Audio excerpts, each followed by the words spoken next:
सभी का स्वागत है मेरी गार्डनिंग को हाँ करिए चैनल में। जैसा कि आप लोग जानते हैं कि इस चैनल को अच्छे से चलाने के लिए हमको अच्छी मेहनत भी करनी पड़ती है और अलग-अलग वीडियो को लेकर आना पड़ता है। तो उसी की तरह एक हम अच्छा वीडियो लेकर आए हैं आप लोगों के पास।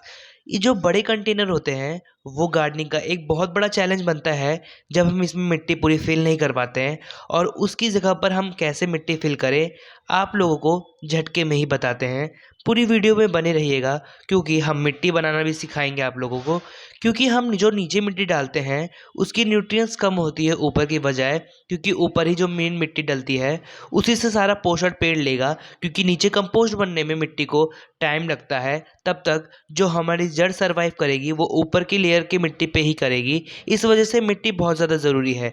तो कुछ पार्ट हमने मिट्टी का ले लिया है और उस मिट्टी के अंदर हम सबसे पहले तो मिलाएंगे कोकोपीट, जो बहुत ज़्यादा कॉमन मिलेगा आप लोगों को और यहाँ किसी भी शॉप के पास आप लोगों को मिल जाएगा। अगर आप लोग कमेंट करते हैं तो हम डिस्क्रिप्शन बॉक्स में भी लिंक डाल देंगे या फिर आप लोगों को पर्सनली डाल देंगे।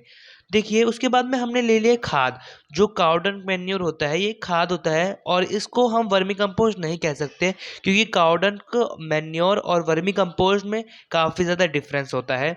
जो काऊ डंग मैन्योर है तो ये मेरे को अच्छा लगता है, क्योंकि ये भी जो हमारे वर्मी कंपोस्ट जैसा होता है, लेकिन जो हमारी कावडन की जो मात्रा होती है इसको पकड़ने में कुछ ज़्यादा नरम होता है। लेकिन जो हमारी वर्मी कंपोस्ट होती है वो वर्म से मिलके बनती है, वो और ज़्यादा सड़ा के बनती है और जो कावडन होता है वो हमारा 1 साल या फिर 1.5 साल तक ही बन जाता है। तो हमने कुछ कावडन मैन्योर ले रखा है, तो उसको अच्छे से मिलाया है। उसके बाद में कोकोपीट को भी अच्छे से मिला दिया है मिट्टी के अंदर और मिट्टी को तब तक मिलाना है जब तक बिल्कुल मिट्टी और कोकोपीट और खाद अच्छे से मिल ना जाए, क्योंकि इन दोनों का मिक्सचर इतना ज़्यादा इम्पोर्टेंट होता है। क्योंकि जब हम मिट्टी की लेयर ऊपर डालते हैं, अगर कोकोपीट ऊपर रह गया तो पानी जब हम डालेंगे ओवर वाटरिंग होगी तो कोकोपीट बह जाएगा हवा से या फिर ओवर वाटरिंग से। अगर हम खाद सही से डाल नहीं रहे तो खाद भी ऊपर आके पौड़ने लग जाएगी। इस वजह से हमको तीनों का मिक्सचर अच्छे से रेडी करके डालना होता है। अब क्या करना है, जब अगर हम मिट्टी को अच्छे से मिला लेते हैं, तो जब हम उस पोट के अंदर डालेंगे मिट्टी को, जिस पोट में हम पौधा लगाएँगे, तो उससे क्या होगा कि जो हमारे पौधे की न्यूट्रिएंट्स है और जो हमारी जड़ की डेवलपमेंट है, वो अच्छे से बन जाएगी। और हम जब मिट्टी मिक्स करते हैं आपस में, तो एक अच्छा कंपोस्ट भी बन जाता है मिट्टी के साथ और मिट्टी भी अच्छी मिक्स हो जाती है इन कंपोस्ट के साथ। देखिए, आगे हम डालने वाले हैं जो हमारे पास मिक्सचर होता है वो। इस मिक्सचर में कुल 6 चीज़ें हैं और 6 का नाम हमने आप लोगों को स्क्रीन पे दे दिया है। एप्सम सॉल्ट, नीम खली, डीआईपी के दाने, एनपीके, बोन मील और जो हमारे पास होता है एप सरसों की खली वो। सरसों की खली आप लोगों को किसी भी शॉप से मिल जाएगी या फिर ऑनलाइन भी मिल जाएगी, आप लोग परचेज़ कर सकते हैं। और नीम खली ज़्यादा बेस्ट ऑप्शन रहता है, क्योंकि हमारी जो फंगीसाइड लग जाती है पेड़ के ऊपर की लेयर में, आप लोगों को देखा भी होगा कई जगह, तो वो फुलफिल रिक्वायरमेंट हमारी नीम खली कर देती है। उसके बाद में हम लास्ट में कुछ हिस्सा 1 किलो या आधा किलो वर्मी कंपोस्ट भी डाल रहे हैं, क्योंकि मिट्टी की क्वांटिटी ज़्यादा है और पोट हमारा बड़ा है। क्योंकि खाद अगर हम एक बार डाल देते हैं तो 6-7 महीने तक हमारी खाद चल जाएगी, डोंट वरी। देन उसके बाद हम क्या करने वाले हैं, अच्छे से मिट्टी फिल करेंगे हम पोट के अंदर। उससे भी पहले हमने पोट में केले के छिलके डाल दिए हैं। केले के छिलके की जगह आप लोग हरा वेस्ट डाल सकते हैं किचन का, जो भी आप लोगों के घर में यूज़फुल चीज़ें हों, वेस्ट हो, हरा कचरा हो, वो आप लोग इकट्ठा करिए 5-6 दिन तक या फिर 1 हफ्ते में किसी बाल्टी में, जिस बाल्टी में लगाना चाहते हैं या फिर जिस पॉट में लगाना चाहते हैं, उस पॉट के अंदर ही आप लोग कर सकते हैं स्टोर। और उसके बाद में उसको एक साइड रख दीजिएगा जब तक दोनों बाल्टी या फिर जितनी भी बाल्टी आप लोगों की भर जाए, आधी बाल्टी भर जाए और आप लोग समझ जाते हैं कि हमारा जो मिट्टी का रिक्वायरमेंट है वो पूरा हो जाएगा, तब तक आप लोग भरते रहिए उस पॉट को। हरा कचड़ा हो गया, सूखे पत्ते हो गए, हमने तो सिर्फ़ इसके अंदर सूखे पत्ते डाले हैं क्योंकि हमारे पास सिर्फ़ सूखे पत्ते थे आप लोगों को दिखाने के लिए, और आप लोग कुछ भी कर सकते हैं या फिर आप लोग हरा कचड़ा भी डाल सकते हैं। उसके नीचे हमने सूखे पत्ते के नीचे हमने गोभी के छिलके, मूली के पत्ते, बाकी जो भी वेस्ट हमारे हरा कचरा होता है वो डाला है। उसके बाद में हमने इसमें थोड़ा गुड़ का पानी डाला है ताकि जो हमारा कचरा है वो अच्छे से डिज़ॉल्व हो जाए।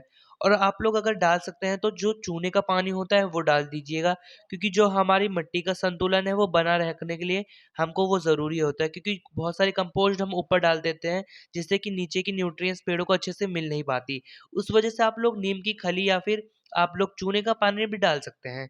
जैसे कि हमने देखा आपने वीडियो हम स्क्रीन पर कि इतना सारा हमने मिट्टी बनाया था लेकिन तब भी हमारा मिट्टी कम पड़ गया है। क्योंकि जो हमारी मिट्टी की लेयर है और जो हमारा पोट का साइज़ है वो बहुत ज़्यादा बड़ा है। इतना मिट्टी हम टेरेस पर ला नहीं सकते, वो भी आप लोग मेन चैलेंज तो उन लोगों के लिए होता है जिनके टेरेस 3-3 4-4 फ्लोर के ऊपर होते हैं। हम 1 फ्लोर के ऊपर या फिर 2 फ्लोर के ऊपर हो जिसका टेरेस होता है, वो लोग तो एक जगह पर हम सोच भी सकते हैं कि वो लोग अपनी रिक्वायरमेंट फुलफ़िल कर सकते हैं या फिर कैसे भी अरेंज कर सकते हैं। लेकिन जिनका 4-4 5-5 मंजिला होता है, उनको तो सोच के ही डर लगने लगता है कि हम कैसे लेकर जाएँगे। तो उनके लिए बेस्ट ऑप्शन रहेगा कोकोपीट भी लेकर आइए, जिससे कि हमारी मिट्टी हल्की होती है और अच्छा यूज़फुल है कोकोपीट का। अलग-अलग वर्मी कंपोस्ट लेकर आइए, वर्मी कंपोस्ट से भी हमारी मिट्टी की रिक्वायरमेंट फुलफ़िल हो जाती है। उसके बाद में कई तरीके के हमारे किचन वेस्ट से कंपोस्ट बनाए जाते हैं, जो कि वीडियो में अपलोड करने वाला हूँ। आप लोग वीडियो में बने रहिएगा और अच्छे से बताएँगे कि अच्छा कंपोस्ट कैसे बनाते हैं। तो 1 महीने के अंदर हमको बहुत अच्छा कंपोस्ट रेडी होकर दिखाना है और वो हम दिखाएँगे। उसके बाद में जब आप लोग मिट्टी फ़िल कर दीजिएगा, तो अच्छे से पानी डाल दीजिएगा। पानी डालने से क्या होगी, जो हमारी पूरी मिट्टी का संतुलन है, जो मिट्टी की नमी होगी, वो बनी रहेगी। उसके बाद में हम पेड़ लगाएँगे, तो पेड़ और ज़्यादा बेटर सर्वाइव करेगा। तो ये जो हमारे पास बाल्टी है, वो 18 इंच से ज़्यादा है। हमने जब नापी तो वो 21 से 22 इंच निकली, लेकिन हमने थंबनेल में 18 इंच लिख रखा था और जो इसकी चौड़ाई है, वो 18 इंच है। तो आप लोग एज़्यूम कर सकते हैं कि कितनी बड़ी ये बाल्टी होगी, क्योंकि स्क्रीन में छोटा लग रहा है, क्योंकि जब मैं रिकॉर्ड कर रहा हूँ वीडियो तो मेरे को भी छोटा ही लग रहा है। आप लोग को ये बाल्टी अगर छोटी लग रही है तो ये आप लोग मिट्टी की जगह पर देख सकते हैं, क्योंकि मिट्टी हमने बहुत ज़्यादा बनाई थी और मिट्टी सारी ख़त्म हो गई है। बाकी हमारा जो ये था वो फुलफ़िल हो गया है। तो धन्यवाद, ऐसे ही वीडियो में बने रहिएगा।